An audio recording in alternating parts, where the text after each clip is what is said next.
This will be a unscripted video where I'm honestly just gonna talk about how the community is very much overreacting over these changes and how basically this is the same character just with some quality of life changes. So Valkyr is getting reworked, right? And I have a lot of experience with this character, genuinely way more than I should, for this piece of shit, really. I personally do think that Valkyr needed a rework. She was, in my opinion, like bottom 5 Warframes of the game. I wouldn't say she's the worst like some people, because invulnerability just carries her so much. Like I think Chroma is worse. I think Inaros is worse. I think Ivara and Loki are worse. Either way, she's in a spot where I think a rework is justified. And I don't think there is a more qualified person really to talk about those changes than me. A complete schizophrenic. So this part I will just be talking about the changes that were made. If you already know, you can skip to whatever time I write on the screen. So her base stats are going to be increased by a lot. So much so that right now she has more effective HP than Inaros. Man, I actually feel bad for Inaros players. I'm sorry. I'm actually sorry, y'all. Anywho's.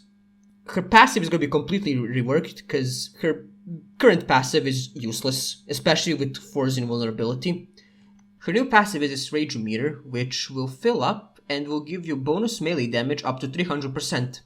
And upon death, if you have over 50%, it will consume to give you a 5-second invulnerability, which can be recharged while invulnerable. It pretty much means you have your old invulnerability, which is awesome, right? It was the one thing holding Valkyr together, and it's still here, even if it's in a bit different form. So I think this passive is great, honestly. Yes, you can say that Valkyr didn't need more damage, but I still think it's a good addition. Like, more damage just can't hurt, really.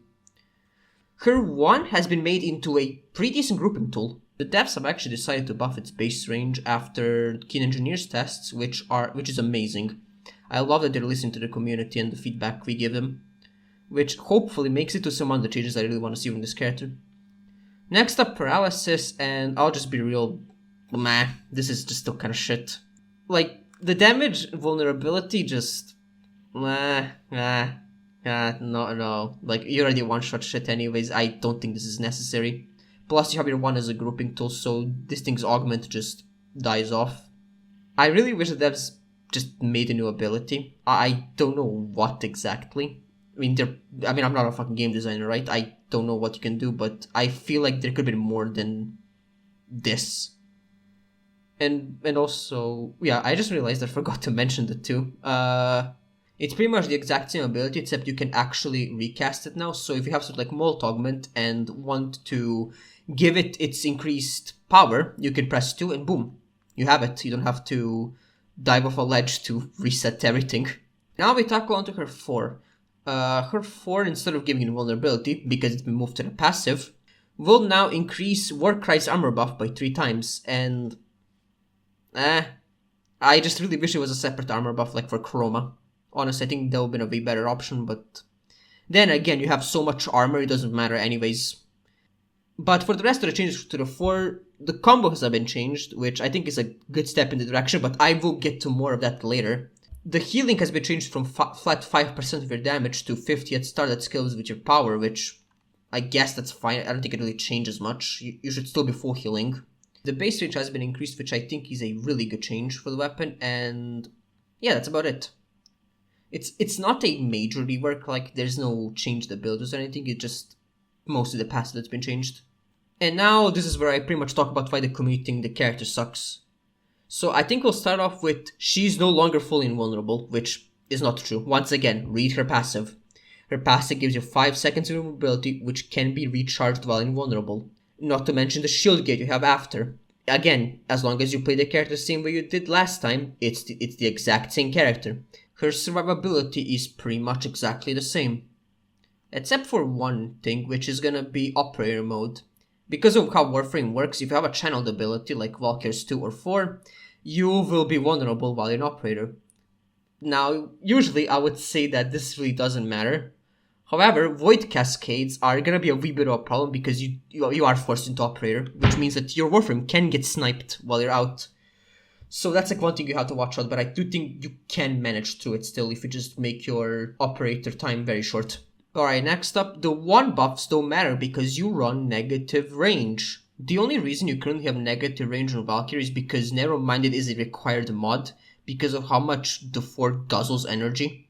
Like, Jesus Christ, it's like 15 at base, like, damn! The rework will drop the drain to 5, which makes it so that you pretty much only need continuity, and that's it. Like, you don't need Narrow-Minded. That mod will be dropped, which means, hey, your range is back to 100, which means that 1 is perfectly usable again. She's gonna be bad in high tier content. Look, if Valkyr is good in high tier content now, she will be again. You can still use it for circuit runs, you can still use it for like level cap shit. Void Cascades will be a bit more difficult, but I think they're still doable. Like, I will genuinely attempt it when the rework drops. Or maybe not, I don't know, honestly, I really can't be bothered to play for several hours to test it. I don't know, you people can. Those are the 3 reasons why people genuinely think that rework is bad, even though it's honestly just fine, it's okay. Like, it's nothing special, it's just okay. It's a nice quality of life change. But yeah, now, if you want to hear an opinion from an actual Valkyr player, you know, from somebody who is terminally ill, it's a fine rework. I don't think it's great, it's not bad, it's fine, like, genuinely. I do have some suggestions. Firstly, just remove Paralyze at this point. I don't think its ability can be saved. It just does nothing. It does nothing for the frame, really. It needs something way faster. And then secondly, please change the combos so I no longer have to use sliding attacks. One of my major problems with Valkyr is that my fucking hand start playing her. She is the best carpal tunnel speedrun frame in the game, and honestly, I don't like that part. Like, spamming Control EW for like 30 minutes pretty much brings pains to my wrist, and Jesus Christ, I don't want this shit anymore. Sure, I can get a macro, but I don't want to risk my account getting banned. The current cloth changes are a step in the right direction, however, I just think there needs to be more to it to, you know, overthrow sliding attacks. That's really about it. These are a nice set of quality of life changes people got mad at for no reason. Valkyr is still the comfort frame people play when they want to mash their keyboards, and that's really about it. I don't think she needed to be changed much. I think she was perfectly fine as she is, even if she is bottom tier. You know, she's a good bottom tier in my opinion. But that's really about it. If you want to argue with me in the comment section, feel free to do so. I will be responding to every comment I see, because, you know, I'm a small YouTuber and I get that privilege. So yeah, catch you guys later.